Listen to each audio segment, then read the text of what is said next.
BCB নির্বাচন নিয়ে নাটক চলছে। ক্রীড়া উপদেষ্টার কাছে নির্বাচন পেছানোর দাবি, মনোনয়ন প্রত্যাহার করা সংগঠকদের, সম্পর্ক ঘোলাটের দায় দিলেন গণমাধ্যমকে। দেশের ক্রিকেটে আজব ট্রেন্ড, কিংবদন্তিদের ছোট করার মতো এক পক্ষ। সাকিবের পর তামিমের নামে কুরুচিপূর্ণ দেয়ালিকা মিরপুরে, কিছুই জানে না বিসিবির নিরাপত্তা কর্মীরা। এবং হংকং চায়নার র্যাঙ্কিংয়ে ৯ হামজা জামালদের নিজেদের খেলায় মনোযোগ দিতে পরামর্শ সাবেকদের। শক্তিশালী প্রতিপক্ষকে হারাতে হলে খেলতে হবে নির্ভুল ম্যাচ।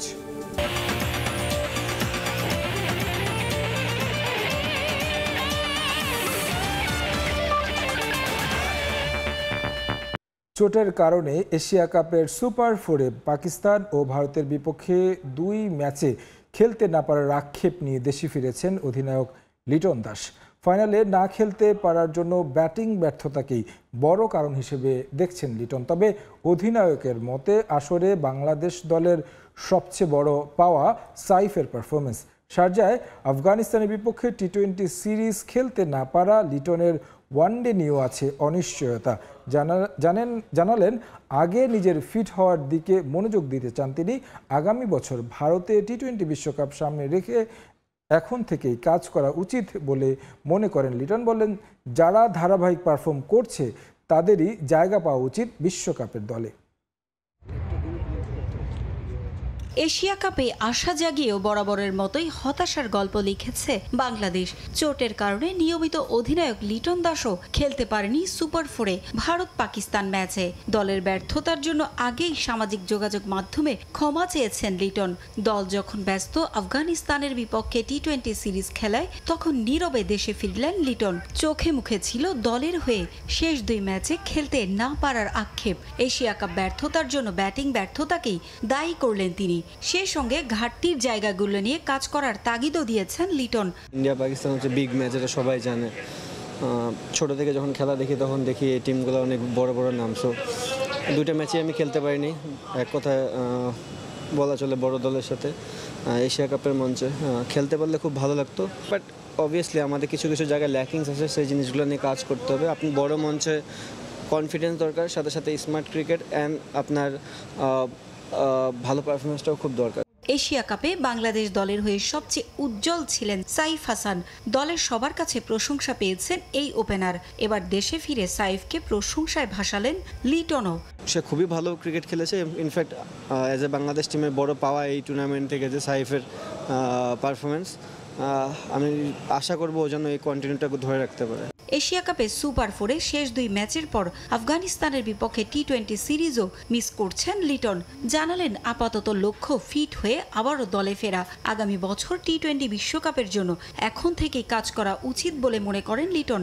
যারা ধারাবাহিকভাবে পারফর্ম করছে তাদেরই বিশ্বকাপের দলে রাখা উচিত বলে মনে করেন লিটন। বড় বড় মঞ্চে আপনার প্লেয়ার তো দরকারই, সাথে সাথে এক্সপিরিয়েন্স খুবই কার্যকর। আপনি যখন একটা প্লেয়ার কন্টিনিউ বেসিসে অনেকগুলো ম্যাচ খেলে ইন্টারন্যাশনাল খেলবে, তার জন্য ডেলিভারি করাটা আর ইজি হবে।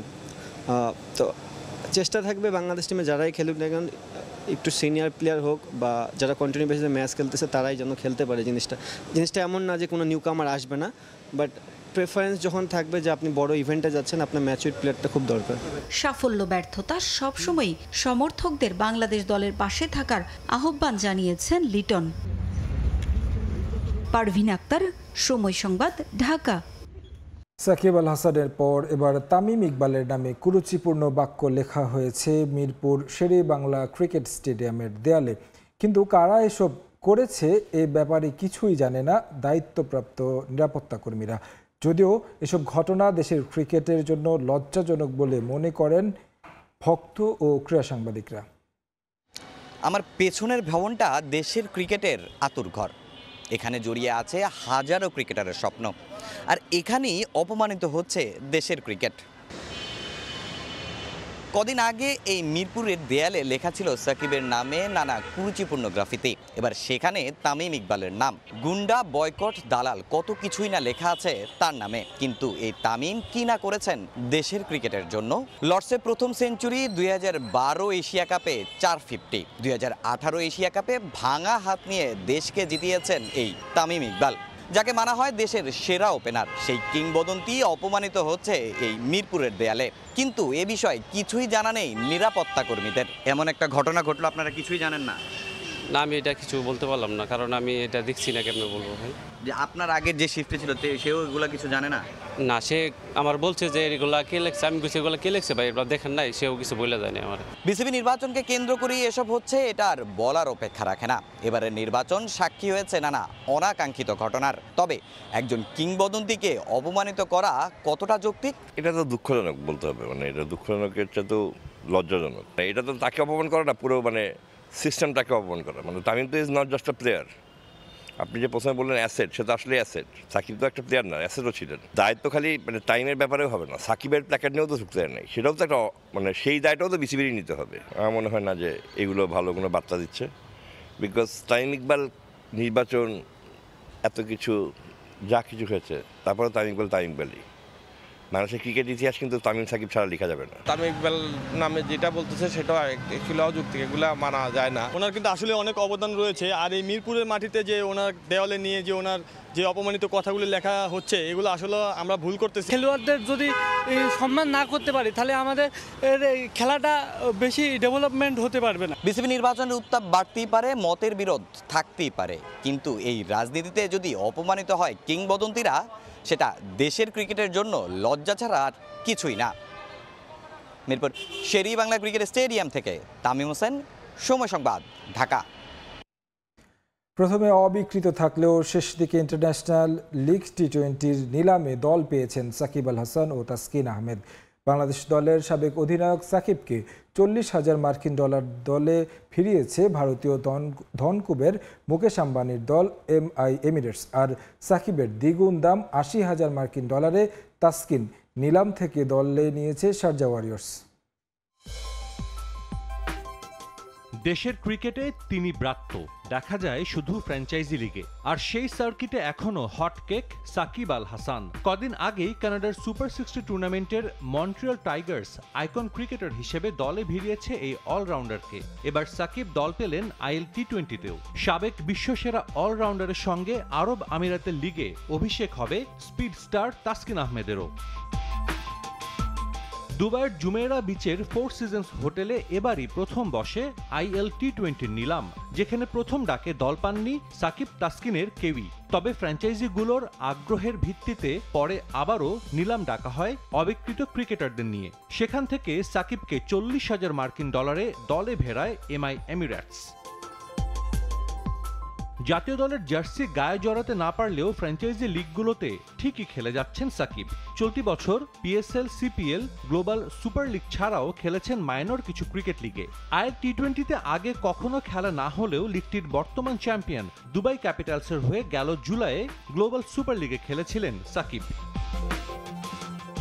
নিলাম থেকে সাকিবের দ্বিগুণ দাম 80,000 মার্কিন ডলারে তাসকিনকে দলে নিয়েছে শারজা ওয়ারিয়র্স। গেল বছর লঙ্কা প্রিমিয়ার লিগে কলম্বো স্ট্রাইকার্সের জার্সিতে দেশের বাইরে প্রথম কোনো ফ্র্যাঞ্চাইজি লিগে অভিষেক হয় তাসকিনের। এর আগে IPL থেকে ডাক পেলেও তাকে NOC দেয়নি বিসিবি। এবার ক্রিকেট বোর্ড তাসকিনকে IL টি-20তে খেলার অনাপত্তিপত্র দিলে দেশের বাইরে দ্বিতীয় ফ্র্যাঞ্চাইজি টি-20 লিগে খেলবেন। সম্প্রতি আন্তর্জাতিক টি-20তে 100 উইকেটের মাইলফলক স্পর্শ করা এই গতি তারকা। সাকিব তাসকিনের আগে অবশ্য আরেক বাংলাদেশি ক্রিকেটার IL টি-20তে নিজের অংশগ্রহণ নিশ্চিত করে রেখেছেন। এবছরের IPL এর শেষ দিকে মিচেল স্টার্কের বদলি হিসেবে দিল্লি ক্যাপিটালস দলে নিয়েছিল মোস্তাফিজকে। একই ফ্র্যাঞ্চাইজির মালিকানাধীন দুবাই ক্যাপিটালস দলে ভিড়িয়েছে কাটার মাস্টারকে। IL টি-20র চতুর্থ আসর শুরু হওয়ার কথা আগামী বছরের 10 জানুয়ারি।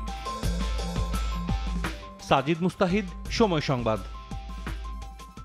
এবারে ফুটবলের খবর। ফুটবলের নবজাগরণ ধরে রাখতে 9 অক্টোবর হংকং চায়নার বিপক্ষে জয়ের বিকল্প দেখছে না সাবেক ফুটবলাররা। তাই হামজা, সমিত, জামালদের শতভাগ দিয়ে খেলার পরামর্শ দিয়েছেন তারা।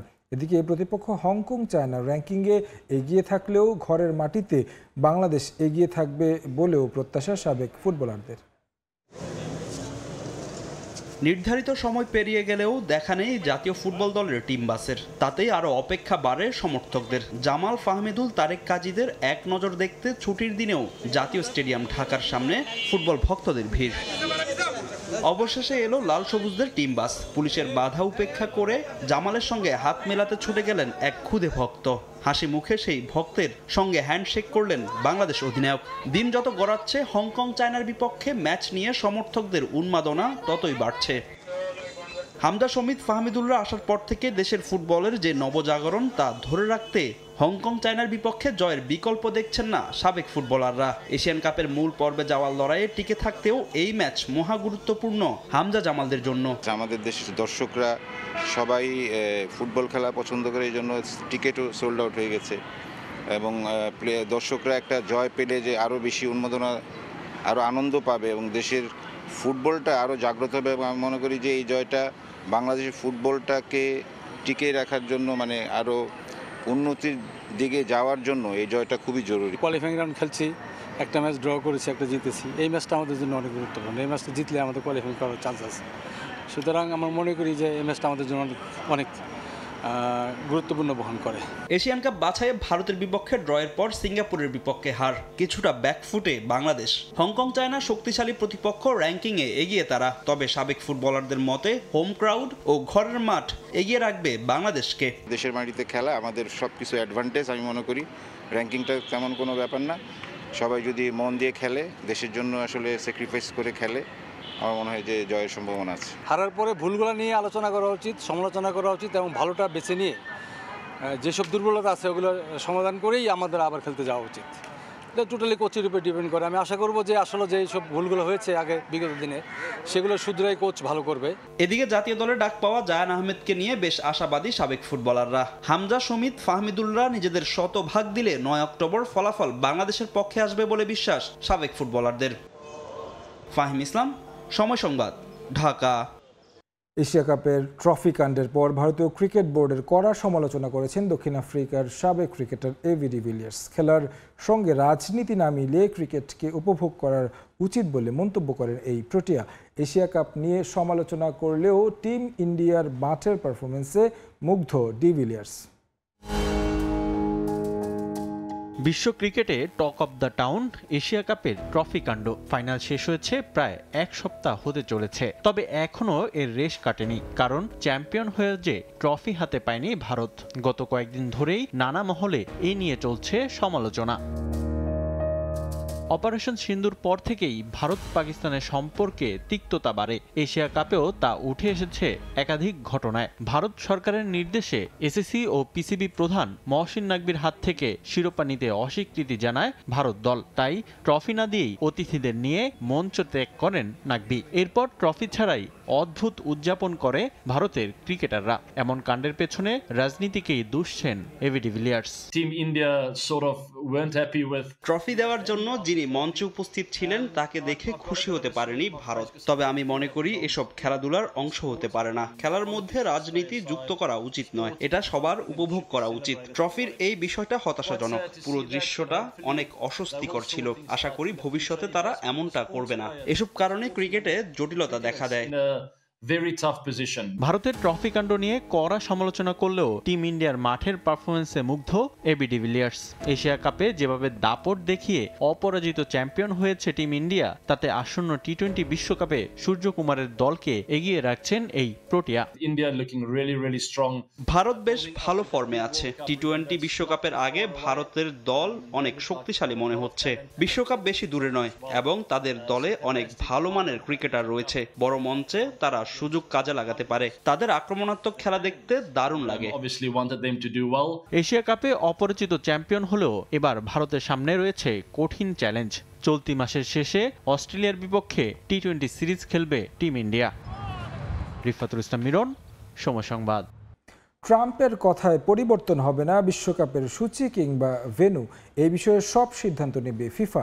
সুইজারল্যান্ডের জুরিখে ফিফার শীর্ষ পর্যায়ের সভার পর জানিয়েছেন সহ সভাপতি ভিক্টর মন্টাগলিয়ানি। কিছু ম্যাচের সময়ে পরিবর্তন আসতে পারে। এদিকে গাজায় হত্যাযজ্ঞের কারণে ইসরায়েলকে নিষিদ্ধ করার বিষয়টি উয়েফার উপর ছেড়ে দিয়েছে ফিফা বলেও জানান তিনি। বিশ্ব রাজনীতিতে খবরদারি করা ডোনাল্ড ট্রাম্প হয়তো ভুলে গেছেন ফিফা তার অধীনস্থ কোনো সংস্থা নয়। বিশ্ব ফুটবলকে নিয়ন্ত্রণ করা প্রভাবশালী সংগঠনের সিদ্ধান্ত একমাত্র তাদেরই এখতিয়ার। সম্প্রতি 2026 বিশ্বকাপের ভেন্যু পরিবর্তন নিয়ে মন্তব্য করেছিলেন মার্কিন প্রেসিডেন্ট, যা ভালোভাবে নেয়নি ফিফার বোর্ড মেম্বাররা। সুইজারল্যান্ডের জুরিখে অনুষ্ঠিত ফিফার শীর্ষ পর্যায়ের বোর্ড সভায় এ বিষয় নিয়ে হয়েছে আলোচনা। সভা শেষে বিষয়টি নিয়ে কথা বলেন ফুটবলের নিয়ন্ত্রক সংস্থার ভাইস প্রেসিডেন্ট। ভেন্যু পরিবর্তন নিয়ে চলমান গুঞ্জনেরও খোলাসা করেন তিনি। কোনো প্রেসিডেন্ট, সিনেটর বা কংগ্রেস সদস্য কি বলল সেটা নিয়ে যদি আমি সব সময় মন্তব্য করি তাহলে আমি আমার কাজটি করছি না। আমি বরং এটা ফোকাস করছি তারা কি বলতে চাচ্ছে। বাস্তবতা হলো 16টি ভেন্যুতে ম্যাচ অনুষ্ঠিত হবে এবং তা প্রস্তুত করা নিয়ে ব্যস্ত আছি। কিক অফ টাইম নিয়ে যদি জিজ্ঞেস করেন তাহলে আমি উত্তর দিতে পারি। এই বিষয়টি নিয়ে আমরা ভাবছি। আমেরিকা, কানাডায় গ্রীষ্মকালে অনেক গরম পড়ে, ম্যাচ শুরুর সময়ে পরিবর্তন আসতে পারে। সেটা নিয়ে আমরা আলোচনা করছি কিভাবে সম্প্রচারের বিষয়টি বিবেচনায় রেখে ম্যাচের সময় নির্ধারণ করতে পারি, আর এসব বিষয়ের সিদ্ধান্ত ফিফা জানিয়ে দেবে। বিশ্ব সম্প্রদায়ের চোখের সামনে গাজায় হত্যাযজ্ঞ চালাচ্ছে ইসরায়েল। ইসরায়েলি হানাদারদের হামলায় প্রাণ গেছে ফিলিস্তিনের পেলে খ্যাত ফুটবলার সুলাইমান আল ওবেদের, যা চোখ এড়ায়নি ফিফার। বিশ্বকাপ বাছাই পর্বে গ্রুপ আইয়ে তৃতীয় স্থানে আছে ইসরায়েল। দেশটির মানবতা বিরোধী কর্মকাণ্ডের জন্য নিষেধাজ্ঞার দাবি উঠেছে। বিষয়টি উয়েফার উপর ছেড়ে দিয়েছে ফিফা। প্রথমত এটি উয়েফার ব্যাপার, কারণ দেশটি উয়েফার সদস্য। এটা ছাড়াও অন্য কোনো কারণেও যদি কোনো সমস্যা চলমান থাকে, তা যেভাবে আমি পর্যবেক্ষণ করি এটিও ঠিক সেভাবে দেখছি। যাই হোক, এটি শুধু আপনার গণমাধ্যমের প্রথম পাতার খবর হিসেবে নয়, বরং এই বিষয়টি উয়েফাকে মোকাবিলা করতে হবে এবং তারা যে সিদ্ধান্ত নিবে আমরা তার সম্মান করব এবং মেনে নেব। সব ঠিক থাকলে আগামী বছর 11 জুন থেকে শুরু হবে বিশ্বকাপের 23তম আসর। তারেক হাসান শিমুল, সময় সংবাদ। এশিয়া সফরের জন্য স্কোয়াড ঘোষণা করেছে ব্রাজিল। আবারও ইনজুরিতে পড়ায় দলে নেই নেইমার, ছিটকে গেছেন রাফিনিয়াও। তবে 26 সদস্যের স্কোয়াডে ফিরেছেন ভিনিসিয়াস। অক্টোবর উইন্ডোতে সাউথ কোরিয়া ও জাপানের বিপক্ষে ফ্রেন্ডলি ম্যাচ খেলবে 5 বারের বিশ্ব চ্যাম্পিয়নরা। আবারও ওই হলুদ জার্সি গায়ে জড়ানোর স্বপ্নটা কি পূরণ হবে নেইমারের? ইনজুরি যে তার নিত্য সঙ্গী। 2026 ফিফা বিশ্বকাপে ব্রাজিল দলে সুপারস্টারকে দেখার আশায় সমর্থকরা, কিন্তু একের পর এক চোটে সে সম্ভাবনা কমে আসছে। বিশ্বকাপ বাছাই পর্বে না থাকলেও ধারণা করা হচ্ছিল এশিয়া সফরে প্রীতি ম্যাচের স্কোয়াডে দেখা যাবে সান্তোসের অ্যাটাকিং মিডফিল্ডারকে, কিন্তু বাঁ পায়ের উরুর চোটে ছিটকে গেছেন নেইমার। অক্টোবরের ফিফা উইন্ডোতে এশিয়ায় 2টি প্রীতি ম্যাচ খেলবে ব্রাজিল। 10 তারিখ সাউথ কোরিয়া আর 14 তারিখ জাপানের মুখোমুখি হবে 5 বারের বিশ্ব চ্যাম্পিয়নরা। এই ট্যুরে আরও একাধিক তারকাকে দেখা যাবে না। ইনজুরির কারণে বার্সেলোনার গুরুত্বপূর্ণ ম্যাচেও খেলতে পারেননি রাফিনিয়া। সাউথ কোরিয়া ও জাপান ট্যুরেও থাকছেন না এই ফরওয়ার্ড। এছাড়াও ছিটকে গেছেন লিভারপুলের গোলকিপার অ্যালিসন বেকার ও পিএসজি সেন্টার ব্যাক মার্কুইনোস। তবে এশিয়ান দর্শকদের জন্য সুসংবাদ, আরেক সুপারস্টার ভিনিসিয়াস জুনিয়রের খেলা গ্যালারিতে বসে দেখার সুযোগ পাচ্ছেন তারা। সেপ্টেম্বরে ফিফা ওয়ার্ল্ড কাপ কোয়ালিফায়ারের 2 ম্যাচ মিস করলেও সিউল ও টোকিওর ফ্রেন্ডলি গেমে পায়ের জাদু দেখাতে প্রস্তুত রিয়াল মাদ্রিদ উইঙ্গার। ফিরছেন রদ্রিগো। শারীরিক ও মানসিকভাবে কিছুটা চ্যালেঞ্জের মধ্য দিয়ে যাচ্ছিলেন তিনি, সেজন্যই আগের ফিফা উইন্ডোতে খেলা হয়নি। তবে ফিট হয়ে ওঠায় কার্লো অ্যাঞ্চেলোত্তির অধীনে অভিষেকের অপেক্ষায় রিয়ালের এই উইঙ্গার। রিও ডি জেনেইরোর সিবিএফ হেডকোয়ার্টারে দল ঘোষণা করেন কোচ অ্যাঞ্চেলোত্তি। 26 সদস্যের স্কোয়াডে একাধিক নতুন মুখ রেখেছেন ডন কার্লো। আগামী বছর যুক্তরাষ্ট্র, কানাডা ও মেক্সিকোতে অনুষ্ঠিত হবে বিশ্বকাপ। গ্রেটেস্ট শো অন আর্থের জন্য দলকে প্রস্তুত করার চ্যালেঞ্জ কোচের সামনে। ইতালিয়ান মাস্টারমাইন্ডকে ঘিরেই যে হেক্সা স্বপ্ন পূরণের আশায় ব্রাজিলিয়ানরা। মাকসুম আলম খান, সময় সংবাদ। ভেঙে ফেলা হবে ইতালির ঐতিহাসিক স্টেডিয়াম সান সিরো। এই সিদ্ধান্ত জানিয়েছে মিলানের সিটি কাউন্সিলর। 197 মিলিয়ন ইউরোতে এসি মিলান ও ইন্টার মিলানের কাছে বিক্রি করা হবে স্টেডিয়াম ও তার আশপাশের জমি। যদিও নতুন স্টেডিয়াম তৈরি হওয়ার আগ পর্যন্ত এই স্টেডিয়াম ভাঙা হবে না এবং এখানেই খেলা আয়োজন করা হবে বলে জানান সংশ্লিষ্টরা।